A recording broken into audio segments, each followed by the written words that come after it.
12 de abril de 1961, de manhã. No cosmódromo de Baikonur, no meio da estepe do Cazaquistão, o tenente da Marinha Soviética Yuri Gagarin, de 27 anos, está prestes a embarcar numa viagem que ficará na história. Vai ser o primeiro homem a olhar para o espaço.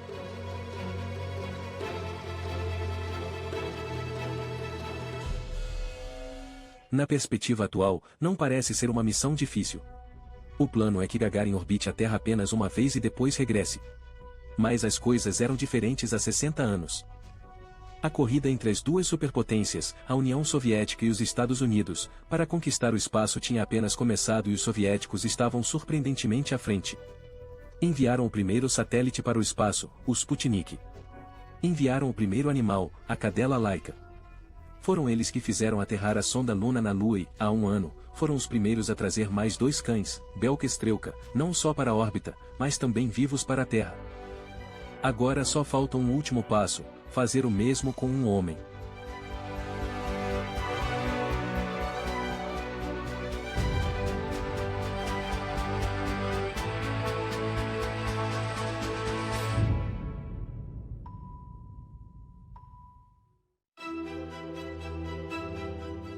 Yuri Gagarin nasceu na aldeia de Klushino.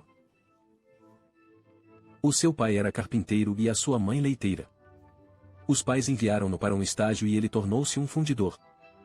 E como era um dos melhores alunos, ofereceram-lhe a oportunidade de estudar na Escola Industrial de Saratov. Durante o liceu, praticou muitos desportos e com 161 centímetros de altura, era surpreendentemente bom no basquetebol. Mas o que ele mais gostava era de entrar num clube aeronáutico local. E foi aí que nasceu o seu sonho de se tornar piloto de caça. Passou nos difíceis exames de admissão à Escola de Aviação Militar de Orenburg.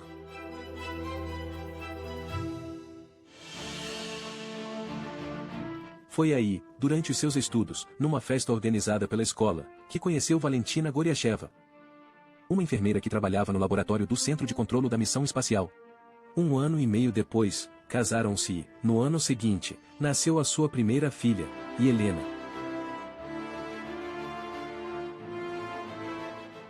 Nessa altura, Gagarin já tinha terminado os seus estudos e mudou-se com a família para além do Círculo Polar Ártico, para a cidade de Murmansk, onde serviu como tenente na Força Aérea Naval Soviética. Foi aí que tomou conhecimento do processo de seleção para o recém-criado programa de voos espaciais. O candidato ideal deveria ser um piloto de caça com idade entre 25 e 30 anos, com altura máxima de 170 centímetros e peso de até 70 quilos. Na altura, Gagarin tinha 25 anos, pesava 65 quilos e tinha 161 centímetros de altura. Após uma série de rondas de eliminação com mais de 3.000 candidatos, ficou entre os 6 finalistas.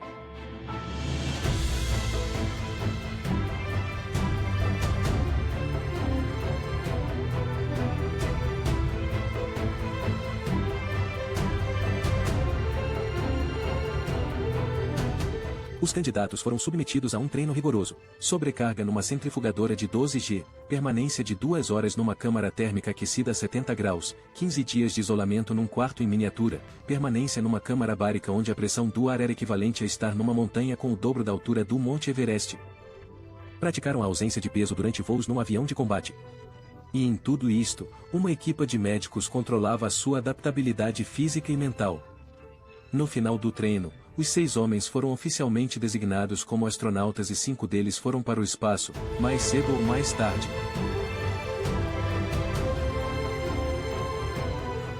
Mas agora, era uma questão de escolher o primeiro. Dos 6 primeiros, estes 3 permaneceram em janeiro de 61. Yuri Gagarin, German Titov e Grigori Nelyubov. Estavam tão equiparados que o comitê adiou a seleção final por mais um quarto de ano. A decisão final só foi tomada 4 dias antes do lançamento. A origem proletária, a aparência e até o nome tiveram um papel importante. Yuri soava muito melhor do que um nome alemão, e quando o sorriso de rapaz e a natureza otimista de Gagarin se juntaram à mistura, foi um claro vencedor. É o dia D, faltam 10 minutos para as 7 da manhã. Yuri Gagarin e o seu substituto, German Titov, entram no autocarro com os seus fatos espaciais e dirigem-se para a plataforma. O foguetão Vostok, traduzido como Leste, está pronto. Quando os 2 cosmonautas se aproximam, Gagarin separa-se do seu colega. Só ele, acompanhado pela sua equipa, segue para a cabina, que tem 38 metros de altura. Na subida, diz, sente-se em pânico. Momentos depois, senta-se na cabina, que tem apenas 2,5 metros de diâmetro. Da primeira vez, o técnico não consegue fechar a escotilha. No interior, Gagarin assobia para si próprio, falando pelo rádio com o projetista-chefe do foguetão, Sergei Korolev. Quase 2 horas mais tarde, às 9h07, tudo está bem, e os motores finalmente atingem a aceleração máxima.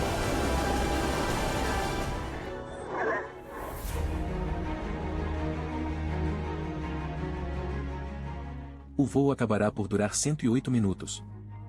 Ao 57º minuto, a Vostok atingirá uma altitude máxima de 327 km, cerca de 100 mais do que o inicialmente previsto.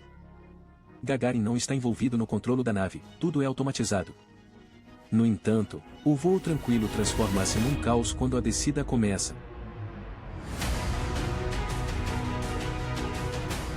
A seção de instrumentos não será separada da cabina como planeado. As 2 seções permanecerão ligadas por cabos. Isso fará com que a nave gire violentamente. Após 10 longos minutos, quando Gagarin começa a perder a consciência, o cabo acaba por se queimar na atmosfera e a rotação para. Quando a Vostok desce a uma altitude de 7 km acima da superfície da Terra, Gagarin ejecta-se de paraquedas para o solo.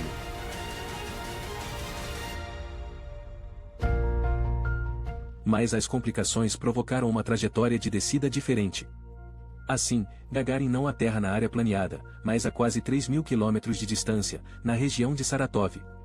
As primeiras pessoas que o veem no terreno ficam assustadas com um estranho homem num fato espacial ao lado de uma máquina ainda mais estranha. Mas a expressão de Gagarin nas primeiras fotografias diz tudo: exaustão, alívio e felicidade.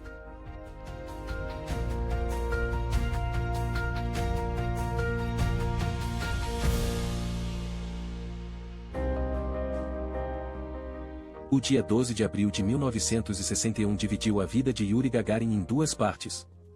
Um desconhecido aviador militar tornou-se o homem mais popular do planeta. Foi proibido de voar, era agora demasiado valioso para isso. Só lhe era permitido entrar em aviões como passageiro quando visitava países de todo o mundo. Tornou-se propriedade do povo soviético, um artigo de exportação cuja função era sorrir e falar. Curiosamente, a sua primeira viagem ao estrangeiro foi a Praga.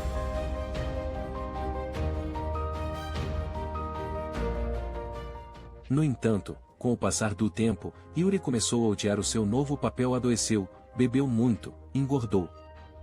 Ansiava por voltar a voar e regressar ao espaço. Acabou por ser autorizado a voar, mas o seu sonho do espaço nunca se concretizou. No dia 27 de março de 1968, às 10h19, Yuri Gagarin, juntamente com o seu instrutor Vladimir Sergogin, descolou num MiG-15 para um voo de treino. 22 minutos depois, o aparelho despenhou-se por razões ainda desconhecidas. Os 2 pilotos morreram no local. Os investigadores identificaram Gagarin apenas pelo seu relógio, dentes e pedaços de macacão. Há muitas teorias sobre o que aconteceu exatamente durante o voo. Fala-se de uma perda de orientação, de um erro de altímetro, de um embate contra um balão meteorológico ou de turbulência causada por outro avião. Existem também várias teorias da conspiração.